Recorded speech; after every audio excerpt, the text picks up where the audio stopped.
ازيكم يا بنات، عاملين ايه؟ لو اول مره تشوفوني، انا اسمي تمارا، اخصائيه بشره وشعر، مهتميه قوي بالمجال ده. النهارده هقول لكم على وصفه حلوه قوي وهتنفعكم وهتبداوا بيها اليوم، هتغير لكم يومكم كله.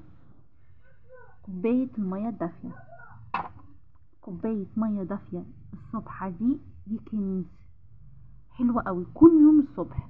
انا في الفيديو ده هقول لكم لو واظبتي على كوبايه ميه دافيه كل يوم الصبح هتنفعك بايه، وايه الاضافات البسيطه اللي احنا ممكن نضيفها عليها، وكل اضافه ليها فايده معينه.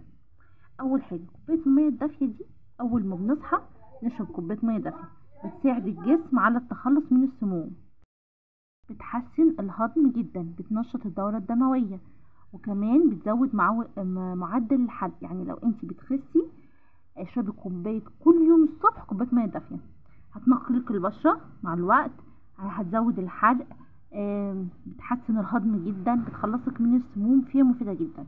طيب ممكن بقى اقول لكم شويه اضافات طبيعيه وبسيطه جدا. يعني مثلا انت عايزه تزودي الحرق كمان وتزودي النضاره، هتضيفي على كوبايه الميه الدافيه شرايح من الليمون. طيب عايزه تزودي المناعه واحنا داخلين على المدارس، هتحطي معلقه عسل ابيض، ده بيزود المناعة جدا، ممكن تشربيها كمان لأطفالك. ممكن تزودي قطعة زنجبيل، ده بينشط الجسم وبيزود المناعة برضو جدا. عايزة تقللي الشهية، شهيتك عالية، عايزة تقللي الشهية في أول اليوم وتنظمي تقللي الشهية وتنظمي السكر في الدم، هتعملي ايه؟ هتحطي رشة قرفة على كوباية المية الدافية الصبح وتشربيها. يعني اي حاجة تشوفي انت عايزة ايه ضيفي الإضافة من دول.